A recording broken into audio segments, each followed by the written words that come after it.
we are live and recording. A very warm welcome to Paul Robinson, who's joining us all the way from London today. Paul Robinson is president of Kartoon Studios. Paul, it's a pleasure having you here on the podcast.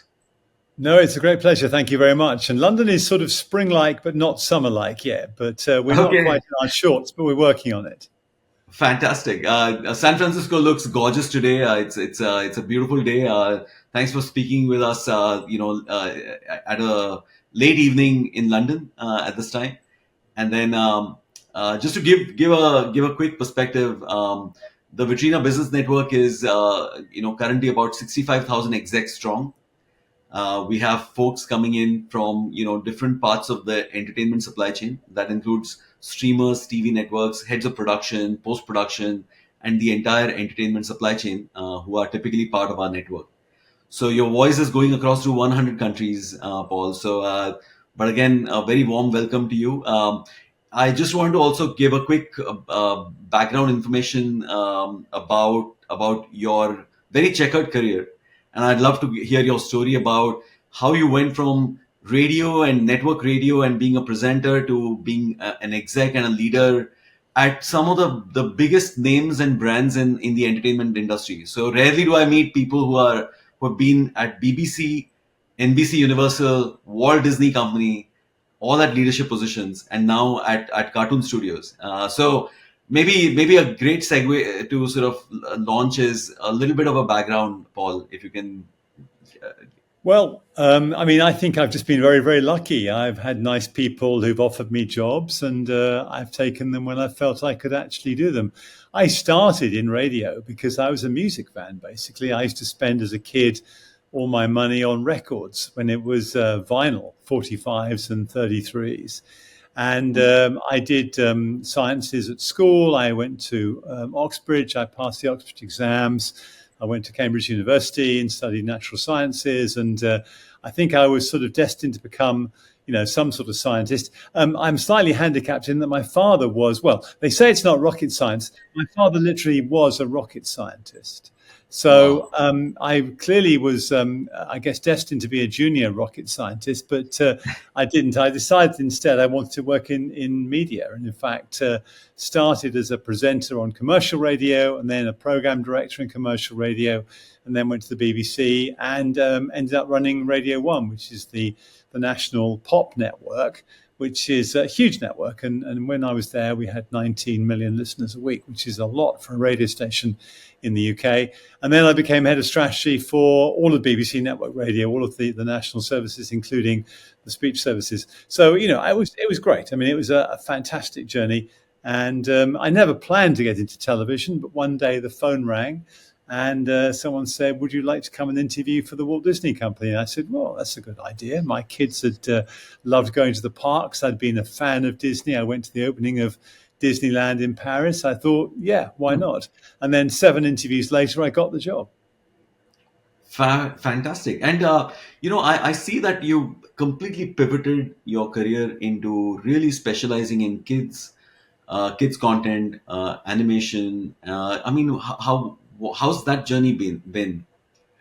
Well, I mean, the kids business is a wonderful business. It's a fantastic business. But it was, in a way, do you know what? I would say, in a way, there's no difference, because whatever medium you're in, the job is to create compelling content and then get it to customers in a way that they want to consume it, and then, pay a price as they consider it appropriate. At the BBC, it was via audio. It was public service. It was funded via a license fee. In commercial radio, it was via advertising, spot advertising in the content. At Disney, it was via subscription. Same concept, really. It's just about, it's all about giving people an experience they want, content they want to consume, and then delivering it to them the way that they want to. I mean, now everything is digital, and, VOD and AVOD, SVOD are absolutely becoming dominant, particularly in the US. Half of viewing now is to non-linear services, but it's still about having great content. You've still got to have amazing content. So in that sense, nothing has really changed. And I think the skills are very similar. People who work in TV often, sometimes think that there may be some sort of exclusive super race. They're not really. We're just doing a job. And whether you're delivering a service to anybody, it's about a great customer experience, and that's really all we're doing in television. That's right. And again, I mean, I'm very curious about what prompted the move to Cartoon Studios and how did that come about? Because you've got a pretty interesting portfolio, at Cartoon Studios. So would be great to sort of understand both the remit as well as the story of how that journey began, the latest one. Sure. Well, I mean, my job is to run the international business, which is really about leveraging our content in international markets. We're basically an IP company. Cartoon Studios is a content creator. We make original shows, animated shows, live action shows. And then Hmm. clearly we also look at the back end. The licensed product part of the kids business is a very large part of the value chain. If you look at the value from production, distribution, and then back end licensed product, more of the value is shifting to the back end. So if you want to create a really successful brand as opposed to just a TV show, you want to make sure it's in the hands of consumers, via toys, via other products, whether it's books or games or whatever it is. So that's what we are. So my job really is to get those brands to customers via whatever means is appropriate. And that's about free TV, Hmm. it's about pay TV, it's about fast channels, it's about VOD, it's about branded blocks. Any way we can get that content to consumers that they want to actually consume it. And that's what I do. How come I'm working for Cartoon Studios? Well, it's a long story, but essentially the CEO of our company is a guy called Andy Hayward, who has probably produced, I think, more episodes or exec produced more episodes of animated kids content than anyone apart possibly than Walt Disney. He is a serial Whoa. creator. He's the man who, for example, Huh. created Inspector Gadget. He's a Ah. fantastic creator. I worked with him at Disney. He then left Disney and formed a company called Deke Entertainment. And so I then, at Disney, was buying and purchasing his content. He then formed another company called A Squared. I ended up working with him then. And then he rang me up about 2 years or so ago and said, we want to expand beyond being US and Canada. We want to become an international company. Will you come and join us, and will you start an international division? And I said, Andy, I'd be delighted. So it was just a phone call. He rang me up one day and said, would you like to come and work for us? And I said, yes, thank you very much, I will. Fantastic. Those are the best kind of phone calls when they come from familiar folks who are sort of great creators and of both content and business. And Yes, that when that when sounds they like come, they like don't a always really come, but really when they come, they're very nice. fantastic. That's great to sort of hear the backstory of how that journey began. Paul, we will talk a lot about Cartoon Studios and where it's going from an international perspective, but in a nutshell, how is the business structured right now? I know that there are different parts of the of the business. There has been a recent rebranding. Would love to sort of have you describe just the different components of the business. Sure. So we were on the NASDAQ and we're now on the New York Stock Exchange. That was a strategic decision. And it was really also about repositioning ourselves back to our core purpose, which is about kids content, family content. Now we are more than that because via various acquisitions, we have the Frederator Network, which is a user-generated network that's targeting an older audience, certainly not kids, it's teenagers and above. We have the Stan Lee business, which again is targeting an older demographic. My Hmm. part of it is really still very much focused on kids and family via the Cartoon Channel brand. And that's about meeting with broadcasters, but also increasingly with smart television set manufacturers. We're talking to Ah. the top three, obviously, are Samsung, Hisense, and LG in terms of number of shipments globally. Those are new ways of getting content to customers. Everyone's launching fast channels now. Fast is the That's new right. the new sexy. But fast is Yeah. really just a clever way of launching a linear channel with advertising. I mean, that's what free TV is, except free TV with broadcast. This is actually one-to-one delivered via the internet, and effectively the enabling device is the smart television in the household. But it's still the same Hmm. idea. Can you assemble and package content in a way that really is very exciting. And I think what Fast does is it enables you to be very rifle shot, very focused. In a way, a bit like in the old days, in the days of magazines, there'd be specialist magazines, whether it was an angling magazine or a magazine about caravans or a magazine about steam trains. I'm making some examples just to make the point. But Fast can be Right. very focused and very, very targeted. And that, I think, makes it very compelling. So, that's new. The whole on-demand business is new. So we're working with people like Mm. Roku, with Amazon, with Tubi. These are new players in the business, digital players, who are, again, new platforms, new ways of getting content. So, we're agnostic. We're a content creator, content producer. We acquire content too. Markets are not the same around the world. I mean, in the US, as I Yeah. mentioned earlier, half the market is digital. If you go to Africa, 85% of the market is still to linear television. On Right. demand OTT is a tiny, tiny percentage of the total market. And if you go to Asia or Eastern Europe, or Latin America, there are different stages of development. So, and then that's obviously partly about the affordability of broadband. I mean, that's clearly part of the Right. issue, not only provision, but also affordability. So I think what's very important to understand is that markets are not the same, they're not homogenous. There are cultural differences, there are taste differences, there are technology differences. So you need to be across all of those and be flexible and really tailor to the market needs and the Mm. needs of your customers. And our customers are really two levels. The customers are the platforms, the MSOs, and they're also the end users. And the end users are complicated because the bill payers are the adults, but the consumers are largely the kids. So you've got to keep all of those stakeholders, if you like, happy, and that's something we have to work at all the time. And we're learning how to do that. Fascinating, fascinating. And you mentioned original IP as a key focus area. How what's the approach towards original IP? Especially as we've seen lots of cycles in animation in rapid succession. I mean, there was a shock of COVID, and then suddenly there was this massive demand in animation. Within a year of COVID, and then very next year that demand did collapse a little bit, got affected. Is it original IP? Is it co-productions? Is it commissioned? What's the portfolio look like when it comes to content creation for Cartoon Studios? Sure. Well, I mean, I think animation as a medium is a brilliant storytelling medium. The great thing about animation is you can go anywhere. If you can draw it, you can imagine it, you can take your story anywhere in the world.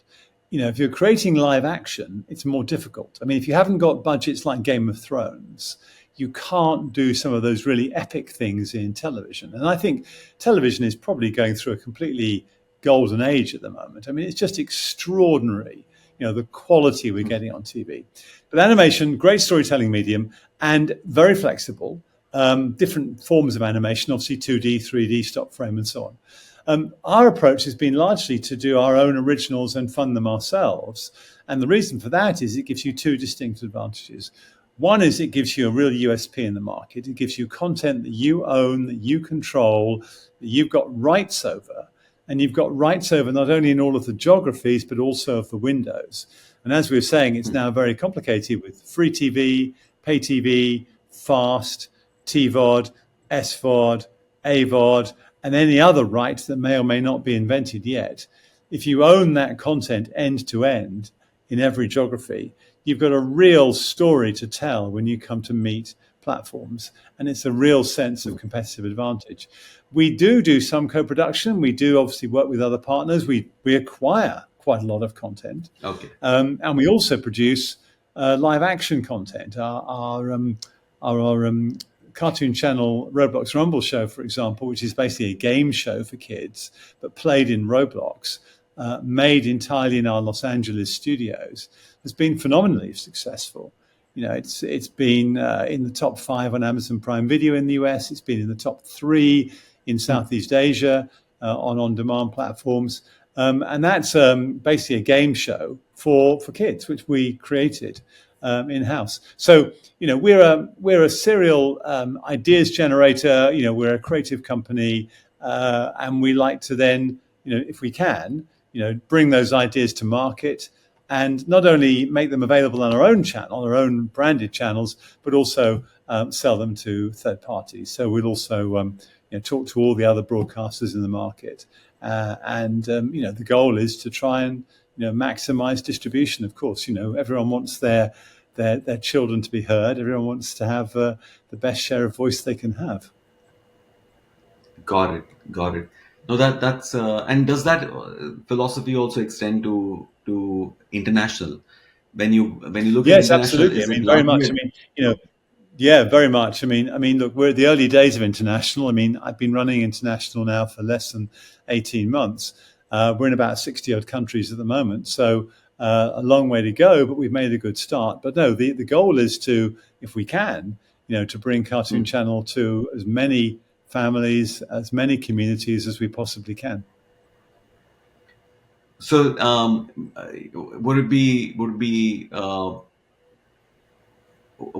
largely distribution led in the beginning, and then you expand international into maybe other partnerships, including co-productions? Are you thinking about IP, which is jointly sort of exploited, between maybe maybe Cartoon Studios and other international sort of partners? Well, at this stage, the content's been created in Los Angeles. We haven't created any content outside the US. So Right. we do obviously also own Mainframe Studios who are in Canada, which is part of our group, and we make content not only for ourselves but also for third parties. We made Unicorn Academy. We've made Barbie and Coco Melon, lots of big shows. We've been part Right. of the production of those. But I think as we grow, we Hmm. absolutely want to look at what we can do internationally. At the moment, we haven't got enough scale. We're still at the early days of this. And frankly, hits tend to be hits. If you make a great show, the thing about kids' Yeah. content that's really good is if you make a great show, it tends to work in every market. There are exceptions to that, but broadly, if you can tap into the key themes that are important in childhood, whether that Hmm. child's in Nigeria or Mexico or San Francisco or London, they tend to have the same themes. It's about school, it's about mum and dad, it's about friendship, it's about holidays, it's about sport, it's about growing up, it's about, learning how to spend money, all those things. All kids have got the same sort of agenda. So tapping into those things which are common to kids really helps. So successful shows tend to travel. That doesn't mean we don't want to reflect cultural diversity and the difference in territories we do. And in fact, when we launch into markets, we do acquire shows which are Hmm. local to that market to give a local flavor, so that you have got if you like, you've got a common brand, but you've got a local flavor to that brand. So it's tailored to that particular community. And I think as we get into more and more markets, and as we grow, we'll like to do more and more of that. Fascinating. So I noticed you mentioned 60 countries where international already sort of is expanded into. Is that the cartoon channel that's expanded? Yes. Yes. So, Okay. for example, we're in New Zealand, we're in Australia, we're in the Maldives, we're in the Philippines, we're in Mongolia, we're in Africa, we're in Malaysia. I'm forgetting now where we are, but we're in a lot of different countries. Okay, got it. And then, essentially, what does success look like on the international side? Is it more markets to be added? Is it also distribution partnerships and relationships? Or is it more on the devices and distributor? You mentioned Roku and even smart TVs. Some of the streaming platforms, as well as some of the smart TV manufacturers. Again, I'm throwing a bunch of sort of aspects of how you would Sure, look at sure. international expansion, but I was curious about what international success looks like. No, well, I think international success looks like two things. I think we want to be on pay TV and free TV because those are still very powerful in many international markets. But it's likely that what's happening in America will happen in Europe and will happen in Asia. Now, I think the US is several years ahead. On the upside, if you launch a fast channel in the US, the advertising revenue is actually more dynamic than it is in Europe at the moment. Hmm. Europe's probably a couple of years behind. So in fast, the US is Hmm. ahead. So if we launch fast internationally, I think it's important that we do that, and indeed we are doing that, and we are already working with Samsung and various others in international markets. Monetization of those channels is going to take a bit longer than it's going to take in the US. On the other side, the pay TV part is more challenged in the US and is still very lucrative in international markets. So, if you like, we're riding all the horses. We're riding the free TV horse, the pay TV horse, and the digital horse, well aware that eventually the digital horse is going to become the overall winner. But that's going to take several years. So, we're mitigating our risk and we're managing our risk, if you like, by betting on lots of different platforms. I think it's pretty certain where we're going to go. But, in order to fund the businesses which are not yet profitable, you need others that are profitable. So, as a portfolio, we think we've got a good rounded portfolio. So we need to play in all those sandboxes. Understood. No, that's a great point, and it's interesting you mentioned about multiple horses that you're sort of riding. One aspect again, given the spread of the between a network, I'd love to understand who would you want to if you're sort of expecting inbound requests to come in, what kind of partners are you sort of looking to hear from, and in what Well, context? it's a really good question. I mean, look, we'd obviously like to hear from other content creators. I mean, people who've got Okay. really cool ideas, really nice ideas, and they can be small, they can be startups. I mean, sometimes, the freshest ideas can come from people who are new to the market, who are just coming in, who are not encumbered by, maybe the past. Are doing their own thing, have got an original idea. I mean, you think about some of the greatest properties that we now have. They started with someone writing something in a coffee shop and banging on doors and trying to get a deal. So I'm interested in talking to people who've got new, fresh ideas. Hmm. We obviously are working with many of the large broadcasters.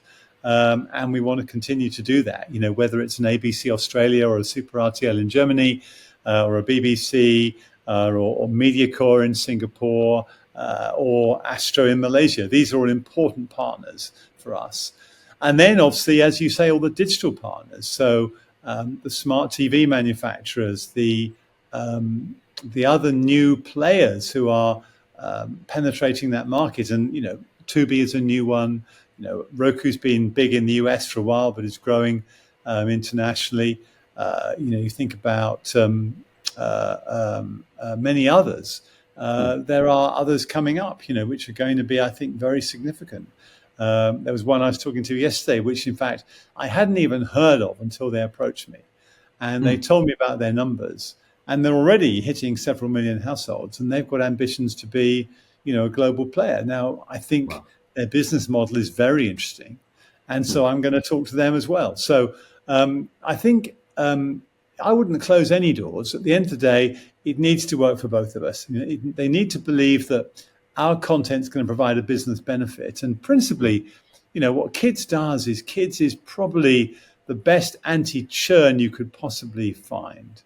Um, the cost of acquiring a new customer is much greater than the cost of keeping a customer. That's right. That's right. So you want to keep your customers. And you think about Netflix. Netflix. I mean, say their churn rate is 10%, with 160 million customers. That means that's more than 1 million customers every month you've got to add in there just to stay where you are. That's a Right. heck of a demand. If you can Right. reduce that, that's very attractive to a platform. So kids is really good for anti-churn because no one's going to cancel because no one wants their kids to be upset. No one wants a tantrum from their kids when they get home from work in the evening. Yes. And that's what Kids does brilliantly. Kids is a Hmm. fantastic device to prevent churn and save that money on customer acquisition costs. And that's why everybody wants kids content. It Hmm. doesn't particularly drive as many new customers, but my goodness me, it's the best thing you can have to keep customers. Fascinating. Um, no, that's a great point, and you're a really strong voice for the kids, for the kids content. Within, especially sort of going out to our network. A lot of folks listening very carefully to you. One aspect that I was curious about was that you mentioned that a lot of the work that is done right now is in Los Angeles. And I was curious that, clearly it seems like creative control is a big part and parcel of the approach of the group.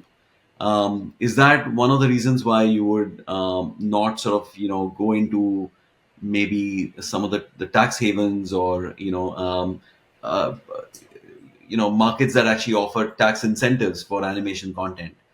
Well, Have I you mean, thought about that? I would never discount tax incentives. I mean, for example, we do a lot of work in Canada, and the Canadian Ah, government has always been very, very strong. I mean, I that's think you right. can argue that Canada is a real powerhouse for kids, and has punched above its weight. Produces a lot more content per capita in Canada than in the US, for example, which That's right. must be to some extent about the regime there that the government have employed to encourage content. Hmm. There are amazing deals to be had in Spain. The Canary Islands will offer you Ah, something like a 40% rebate on your content. So we of course will look at all of those opportunities and okay. absolutely take them. One of the challenges, of course, is that some of these newer markets don't have the talent. They don't have the creatives there. So whilst they're offering an incredible deal, you do need to make sure that people who are on the ground are capable of doing the work. And if you're a new market, it takes a while to build up that creative economy and that creative expertise. So I think that's you've got to make a judgment there about the benefit versus the disbenefit. I think Hmm. that the other thing I'd say is that in writing terms, and writing is a really, really important part of any kid's story. The best writers are either in the US or in Europe. And I'd even be more local than that and say the UK. The UK has traditionally been an incredibly strong place for writing, particularly for preschool. And the US, of course, Los Angeles, been incredibly strong for writing for movies and for kids. So Hmm. the pre-production part of that, the writing, the character design, is still, I think, probably best done in Europe or in Los Angeles. Hmm. Production wise, there are some amazing studios outside. Ah, I'm sure that if I mentioned, a country like Korea, they wouldn't right. mind me saying that their animation is absolutely world class and second to none. But they're still on a learning curve when it comes to writing and story and character design. I mean, I think they'd Right. admit that, which is Right. why they like working with people like us, because Right. then you can get the best of both worlds. So, we also are aware of that, and we will put production out to other countries because we know they can do a really great job, Hmm. and do a great job that will enable us to focus on the pre-production here. So, these models are changing. There are more and more people coming into the market and the skill levels going up. I wouldn't discount any future opportunity. But, Los Angeles the US has been a center and continues to do amazing high quality work, world class work. Fascinating. Fascinating. So, if I can sort of again expand on what you said, writing, IP, pre-production, that's heavily under control. That's really where the sort of the journey begins. And then for production services, and some of those partnerships, you would typically look at bringing in partners, vendors, and even going into markets like you mentioned Canada, you mentioned Canary Islands, you mentioned Korea, and you're sort of open for partnerships in those areas. Would that be right to characterize? Yes, absolutely. I mean, Okay. we when we did the Roblox Rumble, the Kidiverse Roblox Rumble show, that was a co-production with Astro in Kuala Lumpur. Okay. And they did, for example, a lot of the pre-production on that show in terms of the casting of the kids and the design of the thing. And we shared it that way round. So we're very open. I mean, I think where there's expertise, we want to identify that expertise. With that particular show, we wanted to feature local kids. This is where kids actually play the game show playing on Zoom. So they play against each other, and there's a leaderboard, and they eliminate each other. So Hmm. it was really important that those kids were authentic kids and were going to really chime with the Astro customers.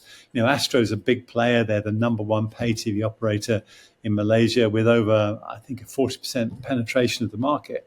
So they're big guys. They're one of Hmm. the biggest pay platforms in Asia, outside China and Japan. So it was right that they did that part of the production. So, we are very flexible. I think I wouldn't want to say there's any prescribed model, but I think what we do have to do is make sure that you go where the expertise is. Right. And it wouldn't make sense to go somewhere where maybe they're still at a nascent stage, because we'd also like to transfer that content to work in multiple markets. So, for example, that Astro co-production on Cartoon Channel's Roblox Rumble, that show is also playing, for example, on Amazon Prime Video in the US, and by the way, doing very, very well. But it was actually, made in part in Asia.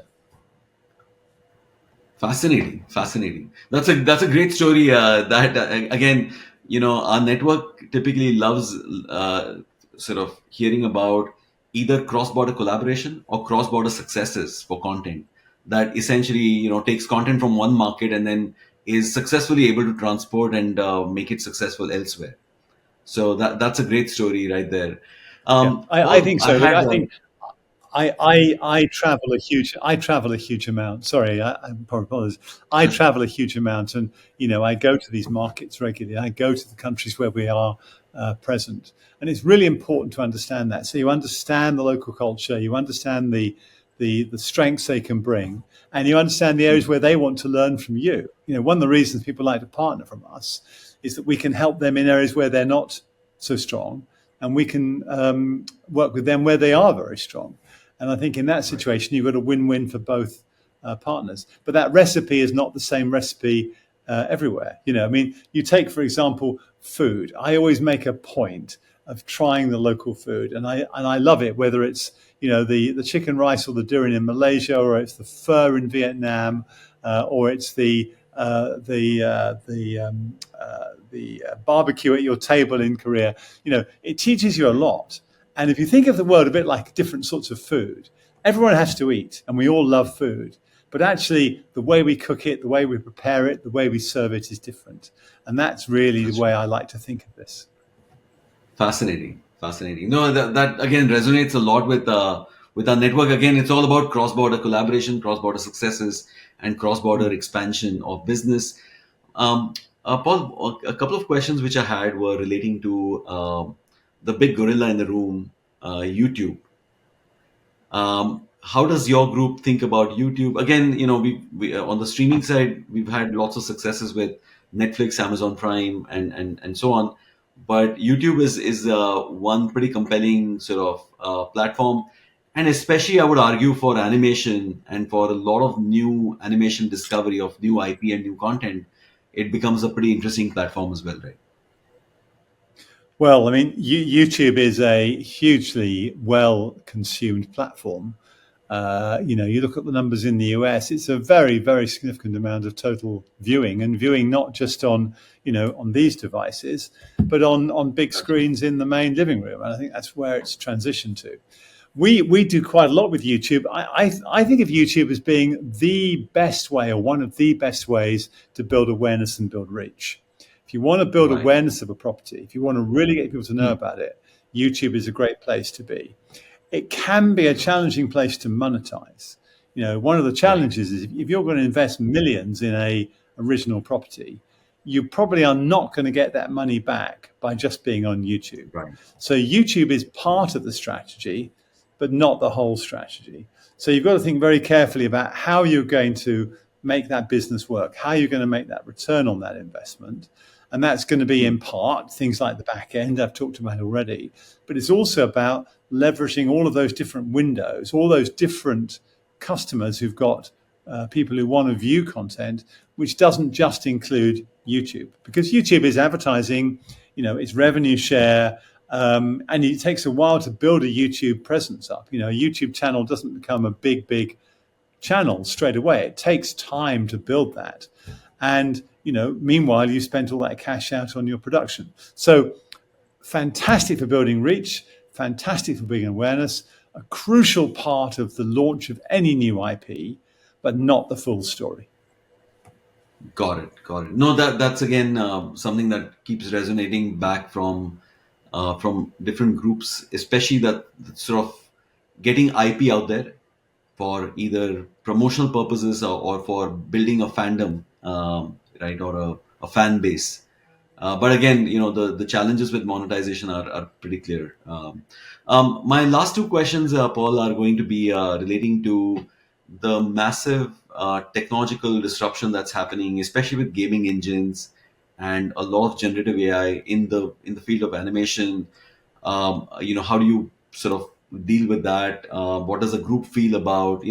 Are you embracing it? Are you sort of wary of it?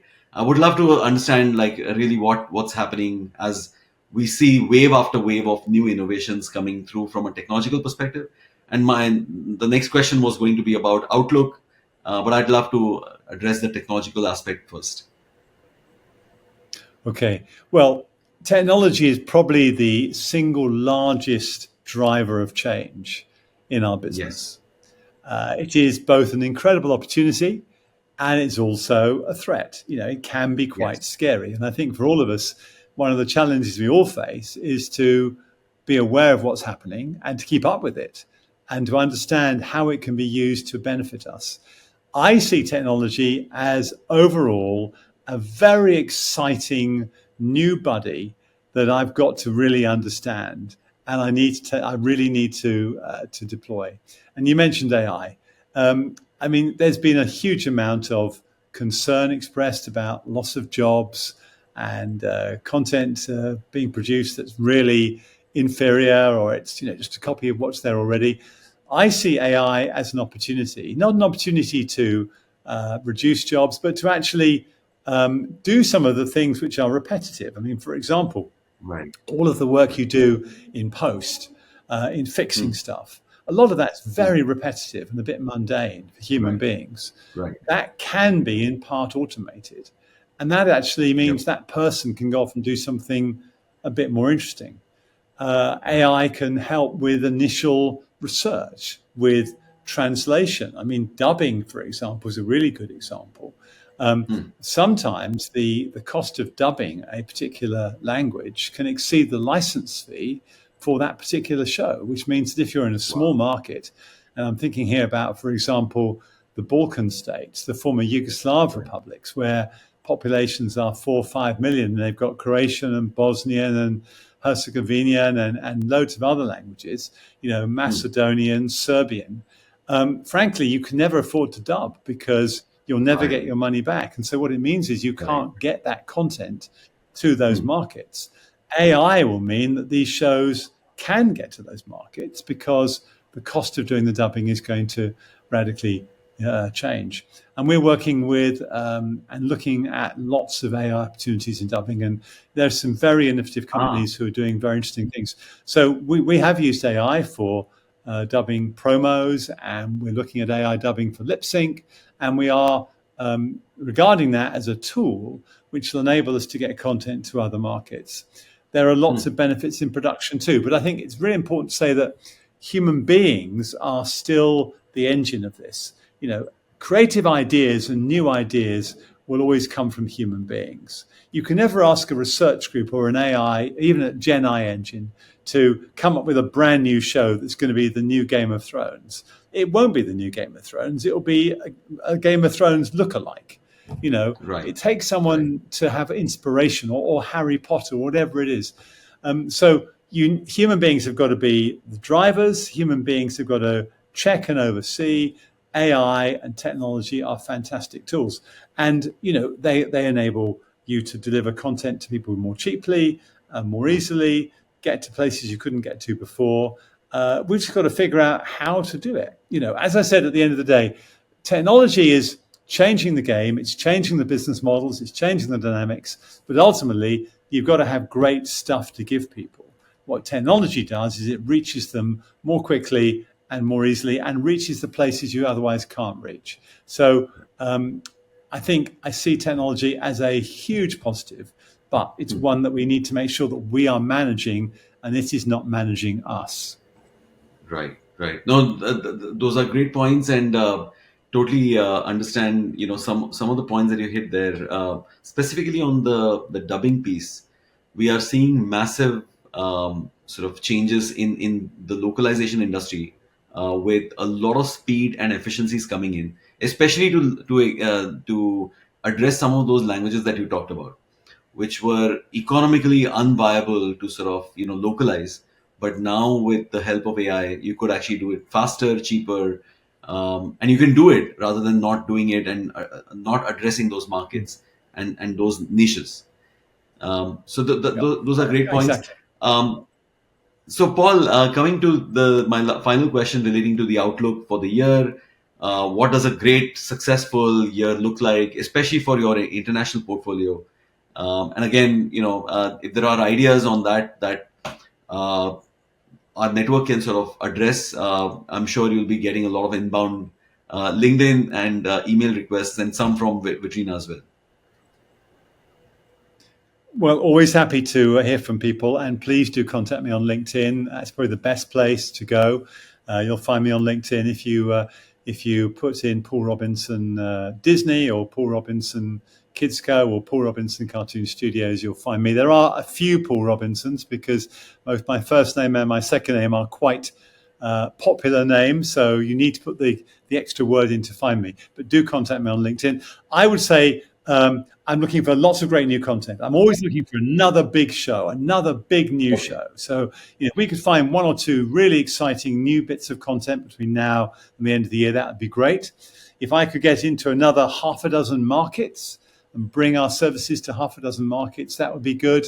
And if we can also make a bit of money for the company, that'll keep my board and my chief executive happy. Awesome, fantastic. Those are great points, and I'm sure we'll open up our network to have a host of folks reach out to you for those ideas and partnerships. Paul, it was an absolute pleasure and privilege to meet you today. Again, a great set of points that we covered. Thank you so much for joining us.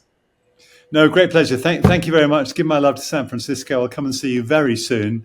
The Fabulous. Golden Gate Bridge is something I absolutely adore, one of the icons of the Western world. Thank you very much, Atul. Absolutely, absolutely, my pleasure.